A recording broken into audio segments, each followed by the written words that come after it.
In this video, we're going to be going over the new map field type. So let's go ahead and dive right into it. So first we're going to need to come over here to our section, go ahead and add a field. Now you'll notice we have here, and we'll go ahead and click on edit this one. And under the field type drop down selection, you'll notice we now have three new map display types: Google Map, OpenStreetMap, and MapBox. Both Google Maps and MapBox both require an API or token to be able to use their maps, whereas OpenStreetMap is open and free, so that's what I'm going to go ahead and use to start off with. So you'll notice we'll go ahead and select that field type. You can enter in a label if you want, it's totally up to you. I'm going to leave it in there just for sake of having it. And you'll notice our map's already showing on there. So let's go ahead and go over the type config section over here. Now you'll notice we have two different options we can set: the min zoom, max zoom. I would recommend just leaving these as default. You probably won't need to adjust these unless you really know what you're doing. Regarding the center point, this is what's going to actually be shown where the actual map is going to show when it initially loads.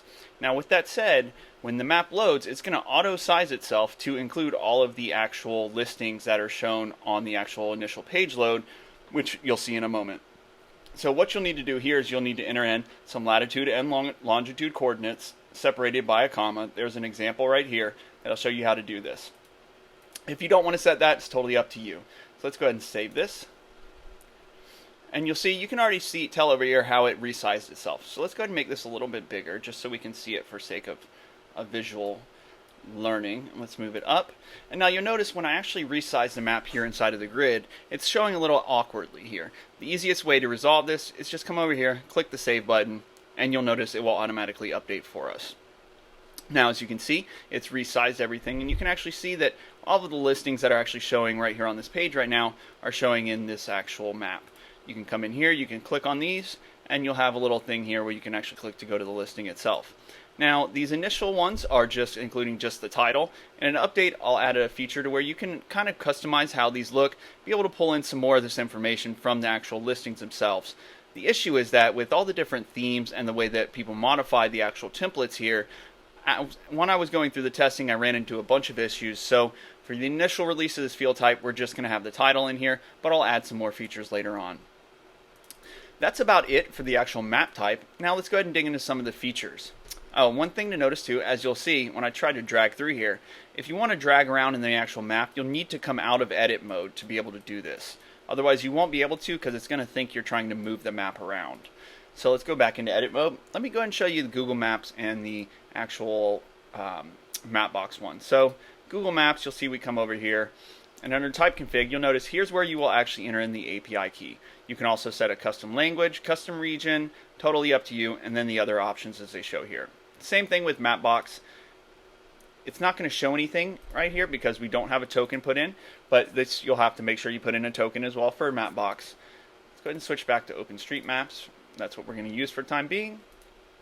And now let's go ahead and get back to the main feature that I wanted to show you guys about this. So it's all great and dandy. You can have the map shown up here, but what if you wanted this to be up here in the top? You know, maybe you want it to be full width underneath this header or somewhere else on the page that's not confined within the grid area here.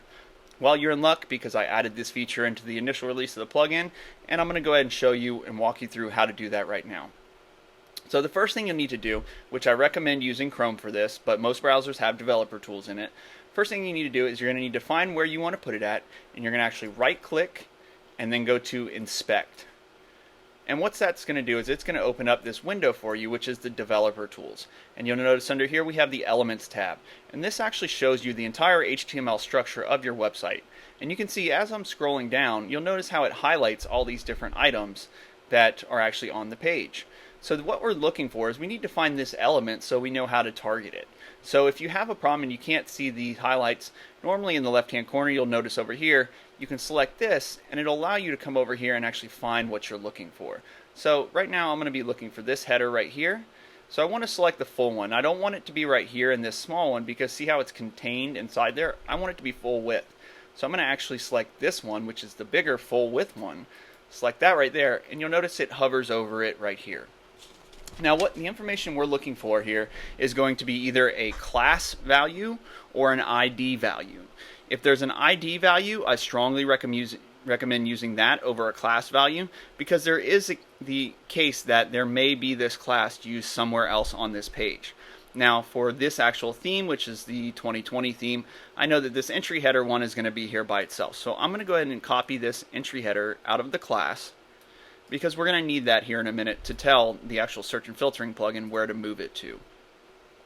So we've got the entry header one there. So let's come over here. We can go ahead and close out Developer Tools window. I'm going to come over here. I'm going to go type config, and then I'm going to say yes, I want to move the map outside the grid. Now you'll notice a little warning over here to let you know that you're moving it out of the grid. It's going to give you a warning whether you're moving it in or out of the grid, and that's just because of the functionality and how this has to be done requires injecting and moving things around. So what you're going to notice right here is we'll have this move to element piece right here. What we need to do is we need to enter in the HTML selector of where we want to insert this. So we already know that was that class that we had there. And the way that classes and IDs are differentiated when it comes to CSS, JavaScript, jQuery, all those things, is two things. If it's a class, it needs to start with a period.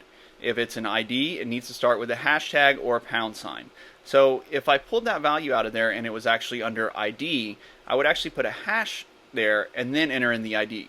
Since it's a class, I'm going to use the period, and I'm going to go ahead and paste in what that class was. So now this is telling the search and filtering plugin that I want to move this map to this class. That's where I want to inject it. The other thing you need to know is that when you're actually doing this injection, you must set a map height. Now by default, the height is going to be 300 pixels. You can set this to whatever you'd like as long as it's not a percentage value. You cannot use a percentage value here because it will not work. So by default, it's 300 pixels. We're just going to go ahead and leave it at that. If you want to change it 400, 500, that's totally up to you. Let's go over here. We got that. So let's go ahead and save it. And now you'll notice it's actually taken that and injected it up here where we were looking at. And you'll notice down here where our original map was, it's still that the grid is still that same size. So just for sake of clarity of making it a little bit cleaner, I'm going to go ahead and resize that a little bit. And now you'll notice this little thing right here that tells you that it's only visible in edit mode.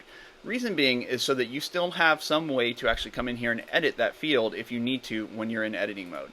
And you'll notice if I go out of editing mode, you'll notice that it disappears. Come back into editing mode, it's gone.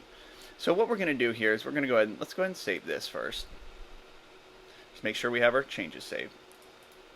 And if you ever have any issues, if something's not showing right, you're moving the maps around, save everything and then refresh the page. That will probably resolve half of the issues that you're having. So I'm going to go ahead and move this one down here just to get it out of the way so we can kind of keep everything organized nice and easy. Just go ahead and save it again for sake of that. Now, as you'll notice, we've got this little bit of area down here. When I actually want this to be the full size of this, I want this to actually come down and match this area right here. The reason being is because if we go back into our developer tools, and this all varies based on your theme, whatever you're using. So we'll come here and you'll notice, you see how it's got that green right there? And if we look over here to the right, you'll notice it's because this has padding on it. So that padding is actually causing this area to show down here, which is actually showing this white space. So there's a few ways this can be handled. You can add this through your theme, or an easy way for me to go ahead and example for you is doing it through the section config. So right here we know this is the padding bottom, that right here that we need to adjust, and it's going to be on that entry header class. Now you'll notice over here we have the way they're actually targeting it is using the singular class plus the entry header class. So if I were to just put entry header padding 0, it's not going to work because this one is actually more selective than ours. There's a few ways around that, and I'll go ahead and show you real quick. So we'll come over here to the section and we can add the custom CSS through our section here. We'll go over to styles, show the editor, and what we're going to do here is we're going to go in entry header. You got to make sure to put that selector for it. So because it's a class, I'm going to add the period before it. And then we'll go ahead and create some custom CSS to add here. Now, because I know this is padding bottom, that is the problem. That's what we're going to adjust. We'll go ahead and set that to 0 so that it has no padding. Now, I know when I set this that it's not going to work.